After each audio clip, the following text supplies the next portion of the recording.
Pesawat yang mengangkut Perdana Menteri Israel Benjamin Netanyahu menempuh rute yang tak biasa dalam perjalanannya ke New York untuk menghadiri sidang Majelis Umum PBB. Alih-alih melewati jalur langsung, perjalanan ini justru terlihat seperti pelarian, penuh ketakutan dan kebingungan. Data dari pelacak penerbangan Flight Radar menunjukkan dengan jelas bagaimana pesawat Wing of Zion milik pemerintah Israel dengan nomor penerbangan 171 meninggalkan Bandara Ben Gurion di Tel Aviv pada pukul 8:45 waktu setempat, tetapi justru berbelok ke selatan menuju Pulau Kreta Yunani sebelum berputar ke selatan Italia dan melintasi Selat Sisilia. Dari sana, pesawat terus melaju ke barat melalui Laut Mediterania hingga mencapai Selat Gibraltar, lalu berbelok ke utara untuk menyeberangi Samudra Atlantik. Total jarak tempuh mencapai 12.500 km, yang berarti 500 km lebih panjang dari rute biasa yang biasanya melintasi Prancis dan Spanyol. Konsumsi bahan bakar tambahan setara dengan biaya sekitar $80.000 yang dibayar oleh negara Israel untuk menghindari wilayah udara Prancis dan Spanyol. Seorang ahli penerbangan asal Amsterdam mengungkapkan, rute yang dipilih oleh seseorang yang takut tertangkap. Seorang kepala negara tidak akan memilih jalur yang jauh lebih panjang jika tidak ada alasan mendesak. Langkah penghindaran spektakuler ini sama sekali tidak bisa dilepaskan dari jerat hukum yang semakin mengencang di leher Netanyahu. Sebagaimana diketahui, Pengadilan Pidana Internasional atau International Criminal Court ICC secara berani mengeluarkan surat perintah penangkapan untuknya atas dugaan kejahatan perang dan kejahatan terhadap kemanusiaan. Meskipun Israel dan Amerika Serikat bukan anggota Statuta Roma, tetapi 124 negara Eropa justru tergabung sebagai anggotanya. Jika pesawat Netanyahu mendarat secara darurat di suatu negara anggota ICC, terdapat risiko hukum bagi dirinya untuk ditangkap dan ditahan. Kantor Perdana Menteri Israel berdalih bahwa ada pengaturan teknis terkait tempat duduk dan keamanan yang menyebabkan beberapa awak media dan rombongan tidak ikut dalam penerbangan ini yang oleh The Jerusalem Post dilaporkan sebagai cara untuk menghemat bahan bakar.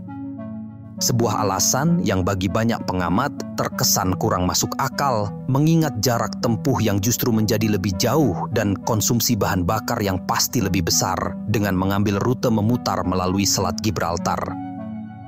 Bahkan Netanyahu juga dilaporkan pernah membatalkan perjalanan ke Azerbaijan untuk menghindari terbang di atas wilayah Turki yang presidennya Recep Tayyip Erdogan, seorang kritikus keras Israel, menyambut baik surat perintah penangkapan tersebut.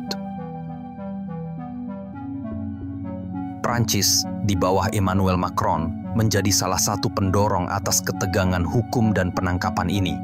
Waktunya telah tiba. Itulah sebabnya setia pada komitmen bersejarah negara saya di Timur Tengah untuk perdamaian antara rakyat Israel dan rakyat Palestina, saya menyatakan bahwa Prancis hari ini mengakui negara Palestina.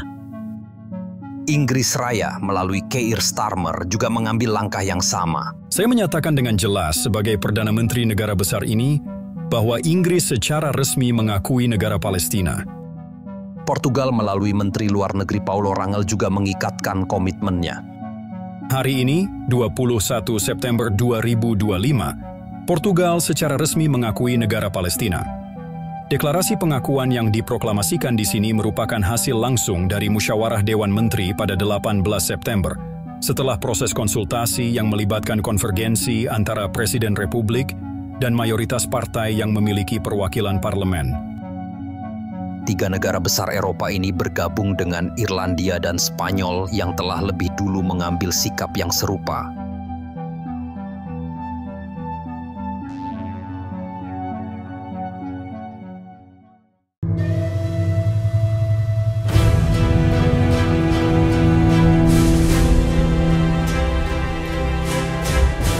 Sandiwara diplomasi atau jeritan jiwa memaknai kembali momen bersejarah Yasser Arafat. Di sebuah ruang pertemuan yang dipenuhi asap rokok dan ketegangan politik di kota Algiers, 15 November tahun 1988, Yasser Arafat berdiri dengan suara bergetar. Di tangannya, sebuah deklarasi kemerdekaan yang telah disusun dengan darah dan air mata selama puluhan tahun. Hari ini, kami menyatakan berdirinya negara Palestina di tanah air kami yang suci, dari Sungai Yordan hingga Laut Tengah. Serunya mengutip wilayah yang kini dikenang sebagai Palestina sebelum tahun 1948. Ruangan meledak dalam sorak-sorai, tapi di luar sana dunia masih bungkam. Bagi sebagian besar negara barat, momen itu hanyalah sandiwara diplomasi dari organisasi yang mereka cap sebagai teroris. Namun, bagi rakyat Palestina, ini adalah kelahiran kembali sebuah bangsa yang nyaris terkubur sejak Perang tahun 1948. Ini adalah jeritan dari jiwa yang telah lama terpenjara dalam pengungsian, pendudukan, dan harapan yang tak kunjung padam. Yang membuat momen itu begitu dramatis adalah konteksnya. Saat itu, Intifada pertama sedang membara. Remaja Palestina di tepi barat dan Gaza melempar batu ke tank-tank Israel sambil berteriak, "Huru, huru, bebas, bebas." Di tengah gelombang itu, Arafat, pemimpin Organisasi Pembebasan Palestina, PLO, mengambil langkah berani. Mengakui Israel dalam wilayah tahun 1949, garis hijau, sekaligus mendeklarasikan Palestina sebagai negara merdeka. Selama puluhan tahun, PLO dikenal sebagai gerakan bersenjata yang menolak kompromi. Kini mereka beralih ke diplomasi meski dengan harga mahal.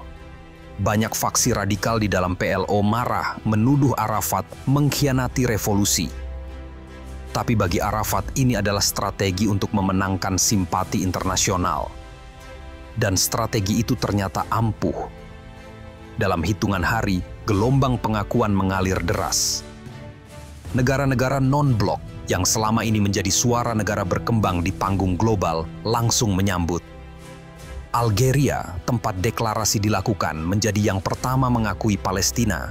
Tidak heran karena Presiden Chadli Benjedid adalah sekutu dekat Arafat. Libya di bawah Muammar Gaddafi yang selama ini dikenal suka membakar diplomasi juga tak ketinggalan. Bahkan Gaddafi kabarnya mengirim jet tempur untuk mengawal pesawat Arafat pulang ke Tunisia, sebuah gestur dramatis yang bikin dunia berdecak. Tapi yang paling mengejutkan adalah dukungan dari negara Muslim mayoritas. Mesir, yang sejak perjanjian Camp David tahun 1979 dianggap berkhianat oleh banyak negara Arab karena berdamai dengan Israel, tetap mengakui Palestina. Meski hubungan antara Mesir dan PLO sempat beku, Presiden Hosni Mubarak memilih pragmatis. Ini kesempatan untuk kembali diakui sebagai pemimpin Arab. Iran, yang baru saja usai perang 8 tahun dengan Irak, juga ikut mengakui dengan narasinya yang lebih ke anti-Amerika. Dalam sebulan, lebih dari 80 negara dari Kuba hingga Malaysia telah mengibarkan bendera Palestina di kedutaan mereka. Tapi di sisi lain, Amerika dan sekutunya tetap dingin. George H.W. Bush yang saat itu masih wakil presiden menyebut deklarasi itu tidak realistis. Israel menyebutnya sebagai lelucon. Yang menarik, pengakuan awal ini bukan cuma soal ideologi. Ada politik praktis di baliknya. Banyak negara non-blok dan Muslim melihat Palestina sebagai simbol perlawanan terhadap kolonialisme. Tapi ada juga yang punya kepentingan tersembunyi. Libya butuh aliansi baru setelah dikucilkan Barat. Cina menggunakan pengakuan terhadap Palestina sebagai cara untuk memperkuat citra globalnya sebagai pendukung negara-negara berkembang. Bahkan, beberapa negara Afrika yang baru merdeka dari penjajahan melihat Palestina sebagai cermin perjuangan mereka sendiri. Tapi gelombang pengakuan ini juga punya kelemahan. Mayoritasnya adalah negara berkembang yang pengaruhnya terbatas di PBB. Tanpa dukungan Eropa atau Amerika, status Palestina tetap setengah matang. Ada di peta, tapi tak punya hak nyata di forum internasional. Berbeda dengan negara-negara global selatan yang cepat mengakui, Eropa seperti berjalan di atas kulit telur. Di satu sisi, mereka simpati pada nasib rakyat Palestina. Di sisi lain, mereka takut mengganggu hubungan dengan Amerika dan Israel. Inggris, Prancis, dan Jerman, tiga kekuatan utama Uni Eropa, memilih diam. Mereka khawatir pengakuan terhadap Palestina akan mengacaukan proses perdamaian yang sedang digodok di Oslo. Saat itu, tahun 1993, PLO dan Israel mulai berdialog lewat perjanjian Oslo yang menjanjikan otonomi terbatas bagi Palestina. Eropa pikir, mengapa buru-buru mengakui negara yang belum ada batas yang jelas? Sikap ini membuat banyak aktivis HAM di Eropa geram.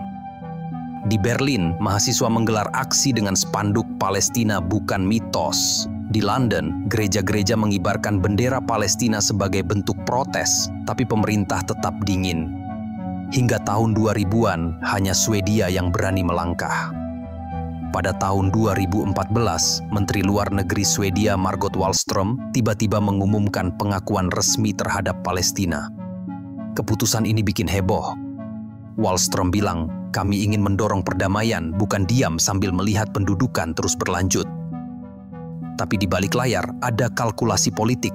Swedia sedang berusaha memperkuat posisinya sebagai suara moral di Eropa, sekaligus merayu pemilih muda yang pro-Palestina. Perlahan, perubahan sikap Eropa mulai terasa. Krisis Gaza tahun 2014, di mana ribuan warga sipil kehilangan nyawa dalam serangan Israel, menjadi titik balik. Media Eropa menggeser opini publik, tapi pemerintah masih ragu. Hingga datanglah 7 Oktober tahun 2023, di mana terjadi tragedi kemanusiaan besar di Gaza. Dunia Barat terbelah, Amerika dan beberapa negara Eropa masih mendukung Israel, tapi gelombang protes di kampus-kampus Eropa tak terbendung. Di Paris, mahasiswa menutup jalan sambil berteriak, "Free Palestine." Di Madrid, demonstran menghancurkan patung Zionis. Tekanan publik ini akhirnya memaksa pemerintah Eropa bergerak. Mei 2024, tiba-tiba Spanyol, Irlandia, dan Norwegia mengumumkan pengakuan resmi terhadap Palestina. Pedro Sanchez sedang berjuang mempertahankan koalisi pemerintahnya yang rapuh, sementara Partai Hijau di Norwegia ingin menarik pemilih muda. Yang mengejutkan, bahkan negara-negara yang selama ini pro-Israel seperti Jerman mulai goyah. Di parlemen Jerman, partai oposisi menuntut pengakuan Palestina, meski pemerintah tetap bertahan karena trauma sejarah Holocaust. Tapi, perjalanan Palestina ke PBB jauh lebih berliku. Sejak deklarasi tahun 1988, mereka terus berjuang untuk status negara penuh.